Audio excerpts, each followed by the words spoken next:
من جاه قاصد للزيارة وزار يا بخت من طاف هاتيك المشاهد ودار يا بخت من كان للمختار ضيفا وجار قل له تلك المنازل جاركم خير جار يهناكم المجد الارفع والهنا والفخار الله قد خاصكم بأحمد خيار الخيار أشرف نبيله مدد في كل للأكوان السار يا باخت من لا. بسم الله الرحمن الرحيم. الحمد لله رب العالمين وبه نستعين على أمور الدنيا والدين والصلاة والسلام على أشرف الأنبياء والمرسلين سيدنا محمد وعلى آله وصحبه أجمعين. وبعد قال الإمام الحبيب القطب عبد الله بن أبي الحداد في كتابه رسالة المعاونة المظاهرة المؤازرة للراغبين من المؤمنين في سلوك طريق الآخرة إلى أن قال رضي الله عنه ونفعنا به وبعلوم في الدار آمين. وأوحى الله إلى موسى عليه السلام يا موسى كن كالطير الوحداني يأكل من رؤوس الأشجار ويشرب من الماء القراح فإذا جنه الليل أوى إلى كهف من الكهوف استئناسا بي واستيحاشا mimman asani. Di antara wahyu yang diwahyukan oleh Allah kepada Nabi Musa, wahai Musa, jadilah kamu seperti seekor burung bersendirian yang makan daripada makanan-makanan di atas pokok dan minum minuman air biasa, yakni air sungai, air mata air. Dan bila tiba waktu malam, burung itu kembali ke al-ush, yakni sarang burung. Isti'nasan bi, merasa senang dengan aku dan tidak suka terhadap sesiapa yang bermaksiat pada aku. Di antara hikmah-hikmah yang perlu diambil di dalam agama kita adalah hikmah melalui permisalan, melalui perumpamaan. Allah Subhanahu wa ta'ala memberikan perumpamaan yang diperlukan oleh manusia melalui makhluk selain daripada manusia, baik itu binatang ataupun diberikan perumpamaan bangunan yang pada perumpamaan itu ada hikmah.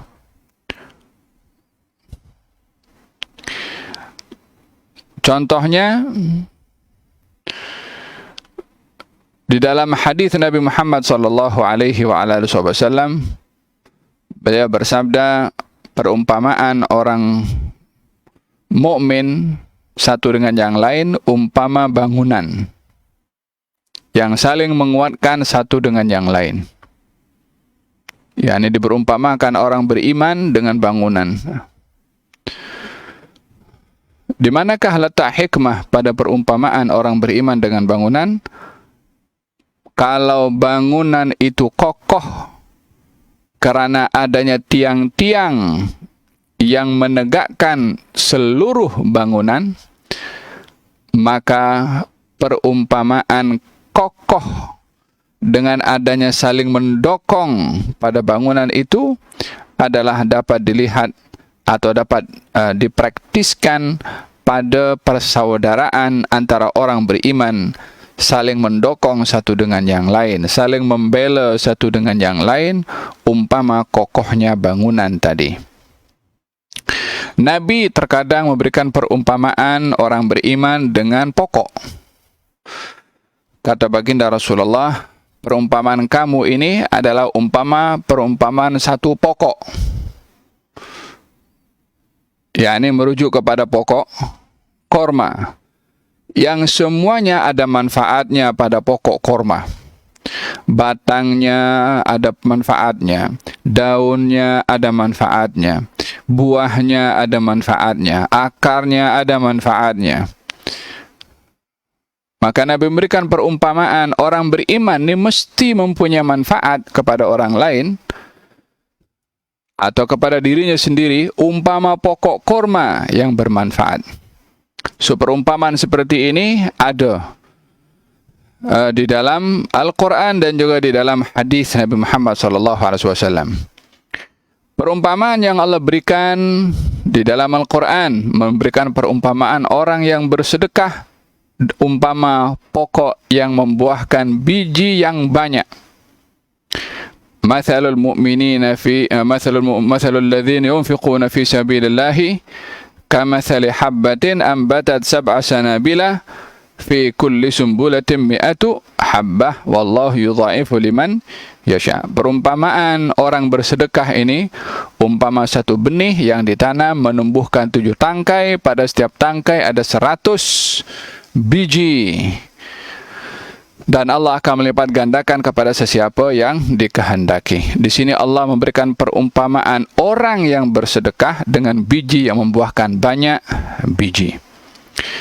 Allah juga memberikan perumpamaan kepada orang-orang yang menjadikan Tuhan selain Allah Subhanahu wa ta'ala. Diberi perumpamaan umpama seekor laba-laba yang menjadikan rumah yang tiada kekuatan pada rumah laba-laba. Mathalul ladzina ittakhadhu min dunillahi, perumpamaan orang-orang yang dia menjadikan Tuhan selain daripada Allah Subhanahu wa taala, kamathalil ankabut ittakhadhat baita wa inna awhanal buyuti labaitul ankabut. Perumpamaan orang menjadikan Tuhan selain Allah umpama laba-laba yang membuat rumah, dan selemah-lemahnya rumah adalah rumahnya laba-laba. Artinya, orang yang dia menjadikan Tuhan selain Allah tidak mempunyai bukti yang kuat, tidak ada dalil yang kuat, umpama rapuhnya atau lemahnya rumah laba-laba. Daripada contoh-contoh yang saya sebutkan di sini, perumpamaan itu menjadi sumber inspirasi bagi kita manusia yang diberi akal untuk mengambil ibrah daripada makhluk-makhluk yang dinampak oleh mata kita, untuk kita mengambil iktibar daripada segala ciptaan Allah, karena Allah meletakkan hikmah di sebalik ciptaannya.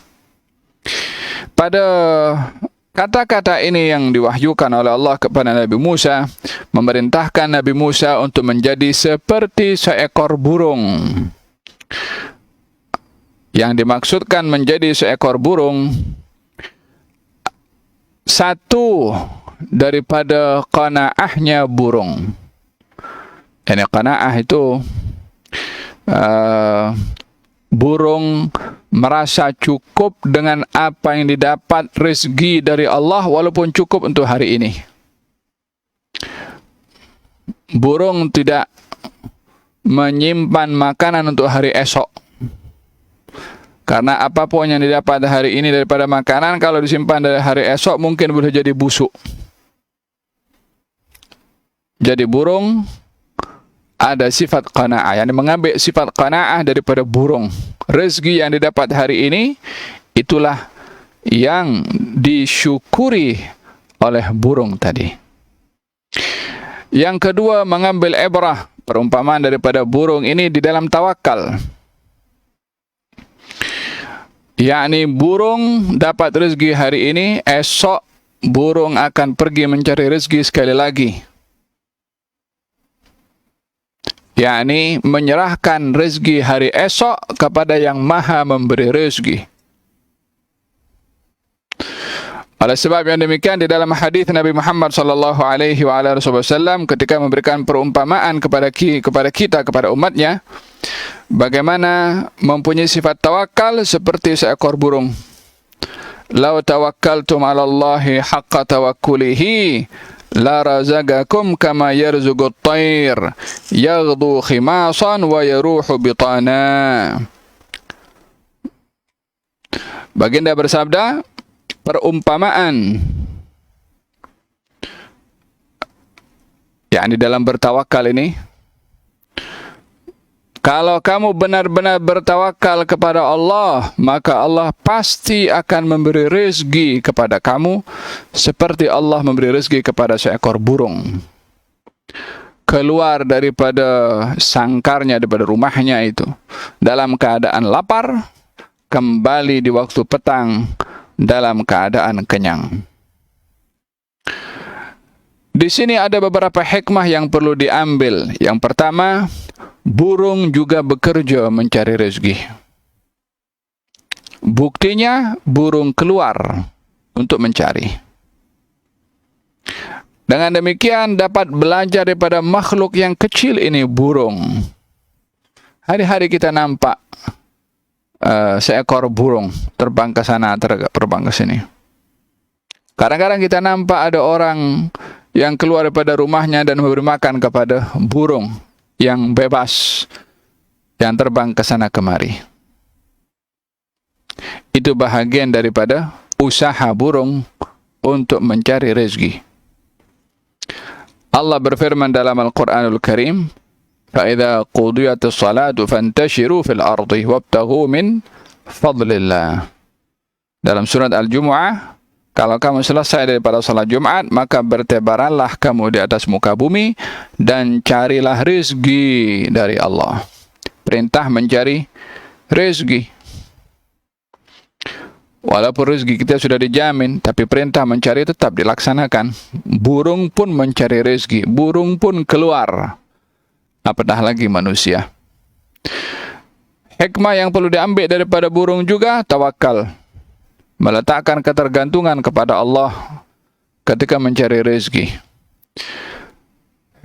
Pengajaran yang boleh diambil juga daripada perumpamaan burung adalah qanaah. Sifat rasa puas hati dengan rezeki yang diberikan oleh Allah. Burung dapat hari ini makan, dia makan hari ini.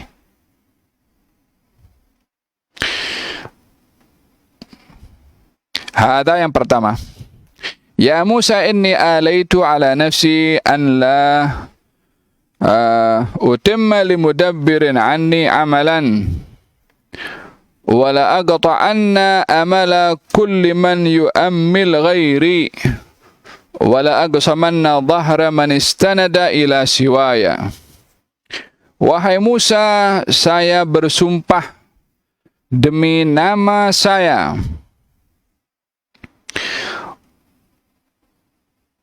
untuk tidak menyempurnakan, tidak memberikan kepada orang yang berpaling daripada saya dalam beramal. yakni tak akan diberi oleh Allah Subhanahu wa taala, tak akan disempurnakan tujuan matlamat orang-orang yang berpaling daripada Allah, yang menjauhkan diri daripada Allah. Apa saja yang mereka inginkan tak akan tercapai. Orang yang berpaling daripada Allah mencari kebahagiaan, dia tak akan bahagia. Orang berpaling daripada Allah mencari kesenangan, tak akan senang. Orang yang berpaling daripada Allah mencari kekayaan, tak akan merasa kaya walaupun sudah memiliki harta benda.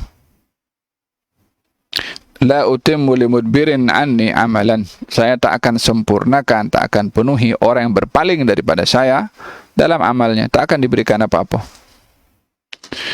Dan saya akan putuskan harapan orang-orang yang mengharap pada selain saya. yakni yang mengharap pada selain Allah, tak akan tercapai apa yang diharapkan. Ingin selesai daripada masalah melalui manusia, tak akan terselesaikan masalah. Ingin terangkat wabak COVID ini, mesti bergantung dan berharap kepada Allah untuk dapat mengangkat wabak ini. Wala agsimanna dhahra man istanada ila siwaya. Saya akan patahkan tulang belakang orang yang bersandar pada selain saya.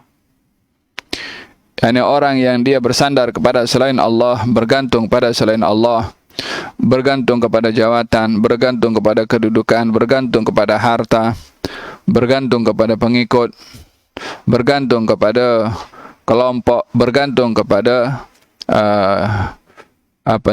hay'ah, nama grup tertentu. Yang bergantung kepadanya akan dipatahkan. Sandaran itu disebabkan oleh kerana tiada tempat untuk bersandar bagi orang beriman kecuali kepada Allah. Wala utilanna wahsyata man ista'nasa bighairi.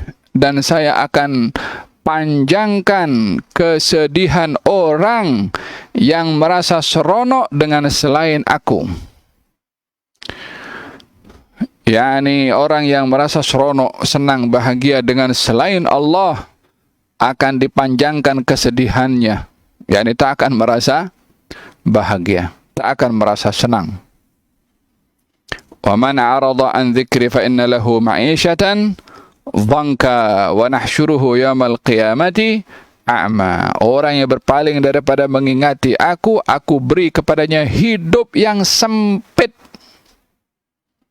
Hatta kayo. Hatta boleh terbang sana sini. Hatta punya helikopter. Hatta punya private jet. Hatta punya segala-galanya. Hatta punya kereta yang akhir model. Hatta apapun. Faham tak? Orang yang dia merasa selesa dengan selain Allah, maka hidupnya akan susah. Ini akan sedihlah.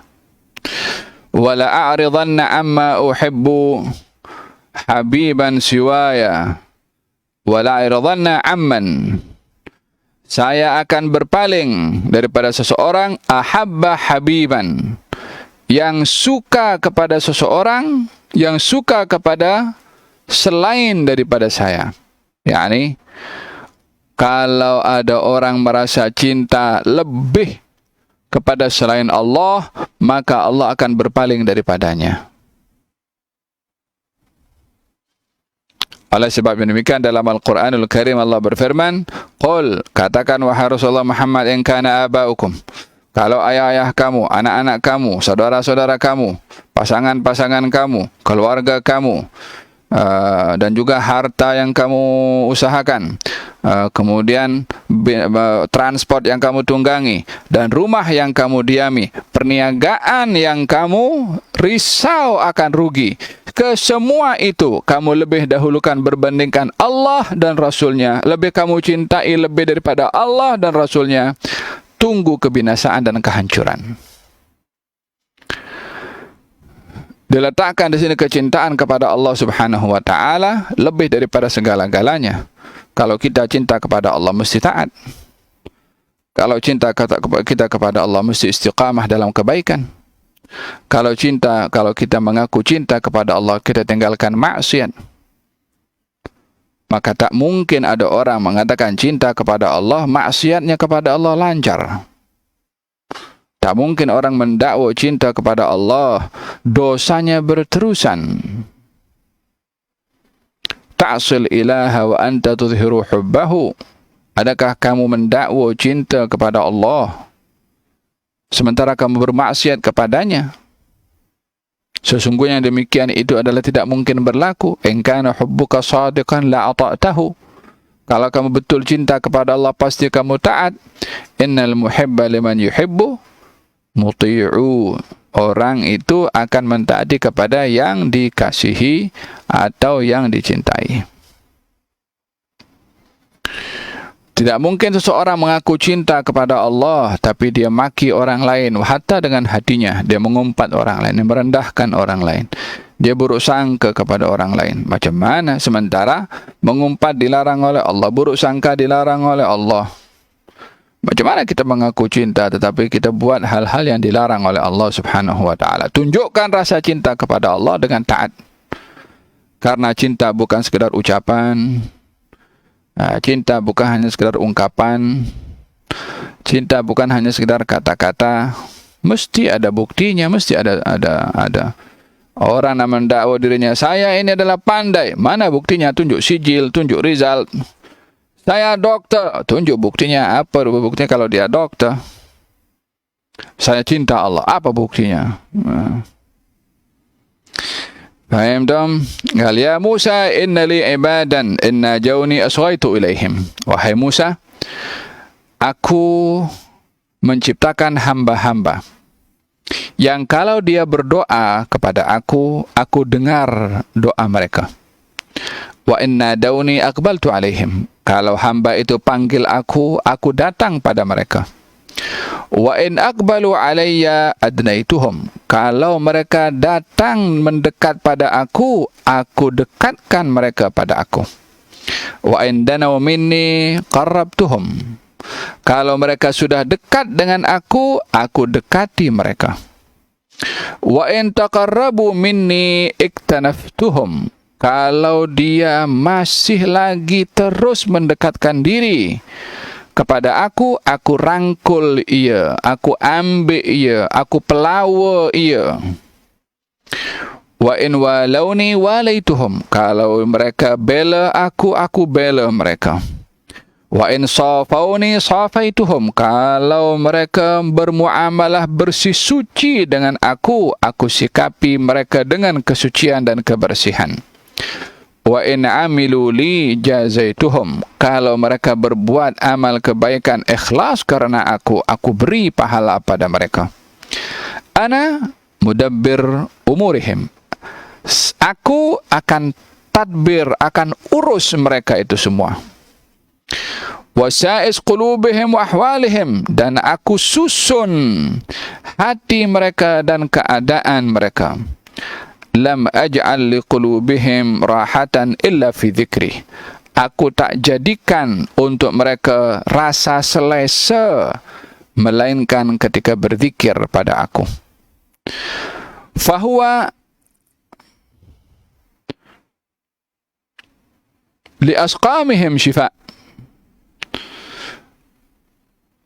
Zikir tadi merupakan penawar kepada rasa sakit mereka. Wa ala qulubihim dhiya. Dan pada hati mereka akan diberi nur atau cahaya. La yasta'nisuna illa bi. Mereka tidak akan merasa seronok kecuali dengan aku. Wa la yahuttuna rihala qulubihim illa indi. Mereka tidak akan meletakkan, tidak parking hati mereka kecuali di tempat aku. Ya, istilahnya parking itu kan letak kan? Meletakkan hati di mana? Pada Allah Subhanahu wa taala. Macam mana meletakkan hati pada Allah? Yakni pada zikir. Diletakkan hatinya dengan zikir sentiasa kepada Allah. Wala yastaqirru bi qararun illa ilai. Dan tiada apa-apa keputusan akan ditetapkan kecuali ianya kembali kepada aku terlebih dahulu. Hadza wahyu Allah Subhanahu wa taala kepada Nabi Musa. Wa auhallahu ila Daud alaihi salam. Allah memberikan wahyu kepada Nabi Daud alaihi salam, ya Daud, basyiril mudhnibin wa anziris siddiqin. Wahai Daud, sampaikan kabar gembira kepada orang yang berdosa dan beri peringatan kepada orang yang siddiqin, yang jujur, yang sungguh-sungguh yang beribadah. Macam nampak terbalik pula. Kabar gembira seharusnya kepada orang yang taat, peringatan kepada orang bermaksiat. Namun dalam kata-kata ini, sampaikan kabar gembira kepada orang yang berdosa dan sampaikan peringatan kepada orang yang bersungguh-sungguh dalam ibadah atau golongan siddiqin. Maka Nabi Daud bertanya, "Ya Rabbi, wa kaifa ubashshirul mudzinibina wa andhirus siddiqin?" Wahai Tuhanku, macam mana aku nak sampaikan kabar gembira kepada orang berdosa? Jenis kabar gembira apa kepada orang berdosa bermaksiat? Layakkah mereka mendapatkan kabar gembira sementara mereka bermaksiat, sementara mereka berdosa? Macam mana nak sampaikan peringatan kepada orang-orang siddiqin sementara makam mereka tinggi, ibadah mereka tinggi? Macam mana diberikan peringatan sementara mereka sudah taat dan patuh? Faqal, Allah berfirman, "Basyiril mudzinibina annahu la yata'azamani dhanbun ana aghfiruh."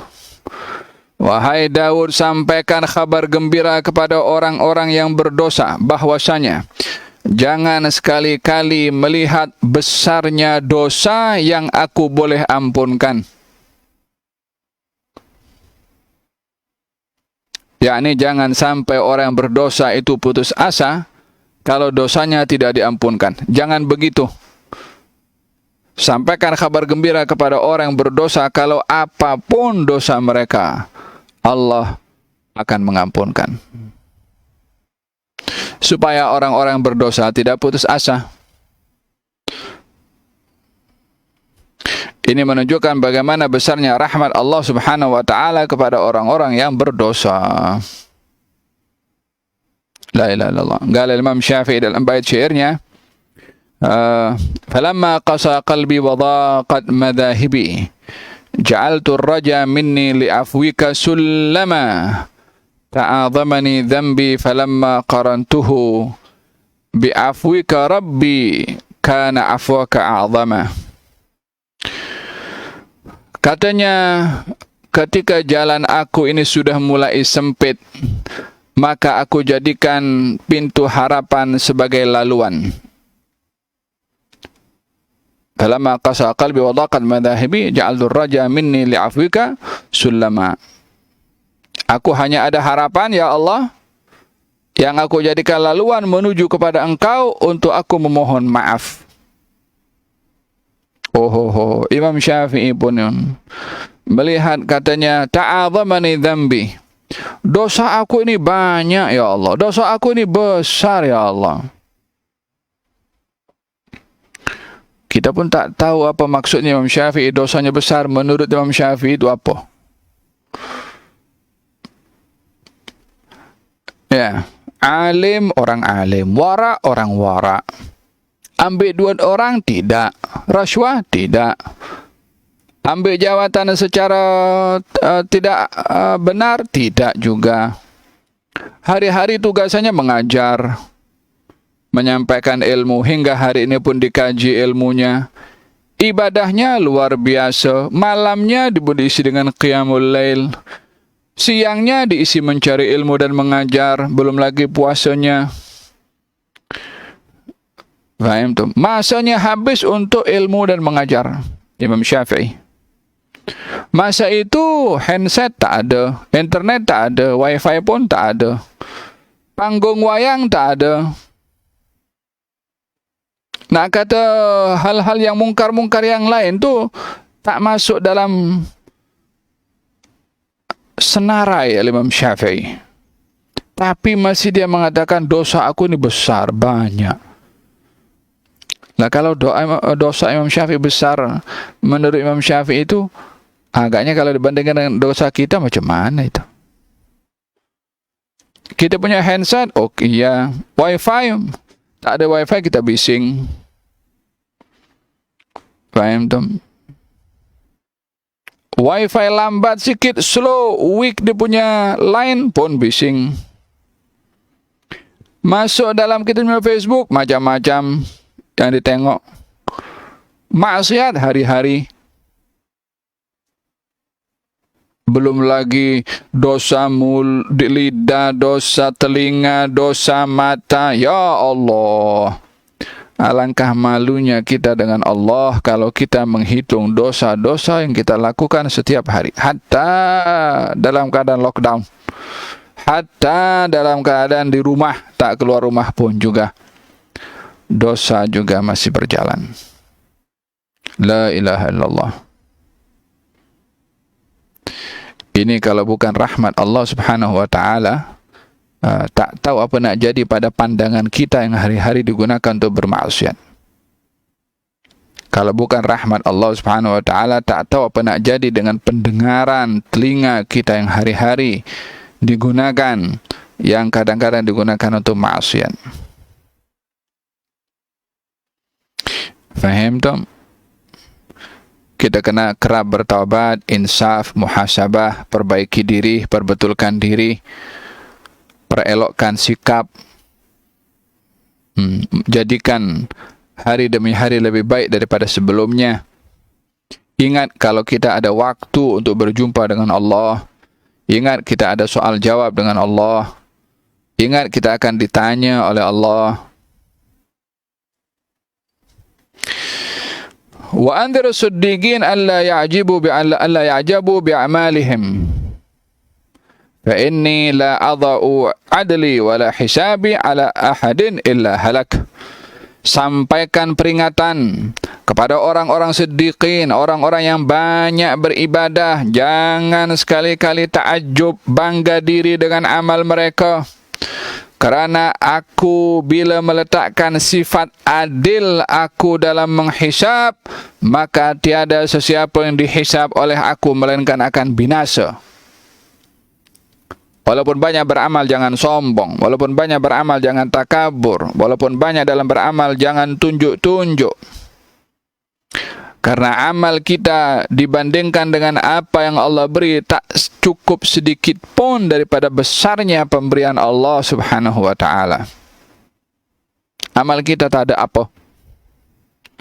Olehada qala Imam Abdullah bin Husain bin Tahir, Rabbi ma ma'na amal wa kasbuna kulluh zalal lakin lana fika amal tuhyil idhamar ramah. Ya Allah, aku tak ada amal. Siapa yang berkata?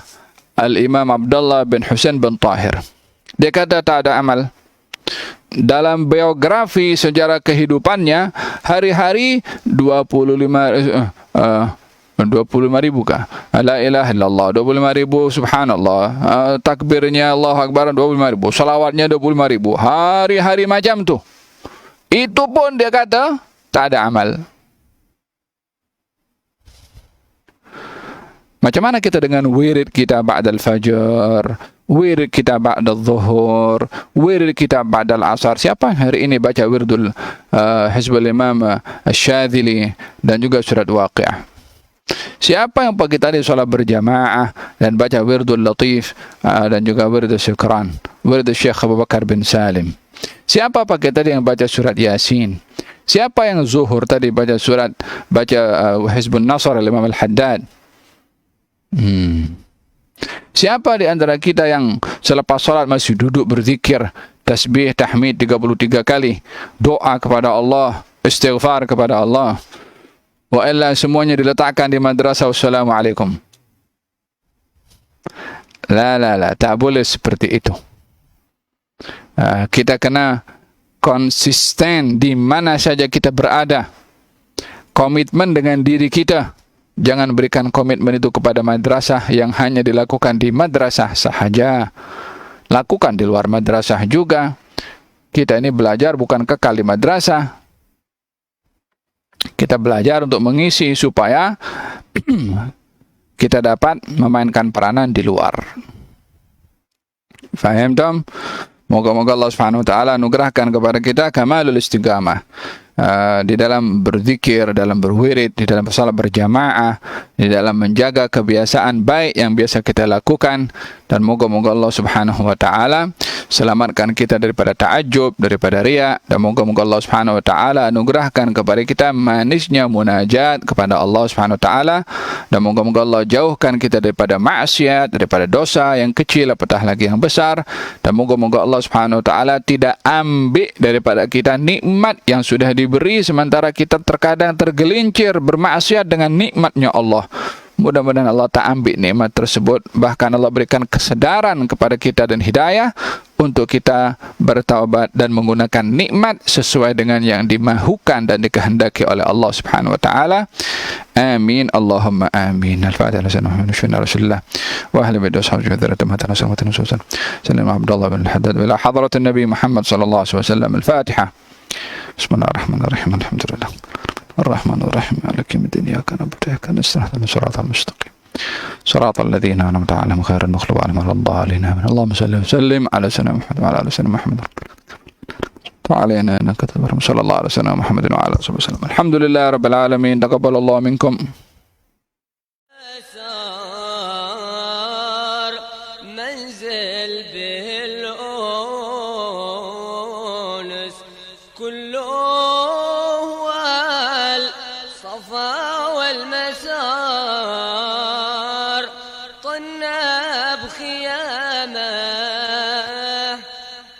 به المختار سيد نزار له نور مشرق على الآفاق ظاهر جهار يا باخت من جاه قاصد للزيارة وزار يا باخت من طاف هاتيك المشاهد ودار يا باخت من كان للمختار ضيفا وجار قل له تلك المنازل جاركم خير جار يهناكم المجد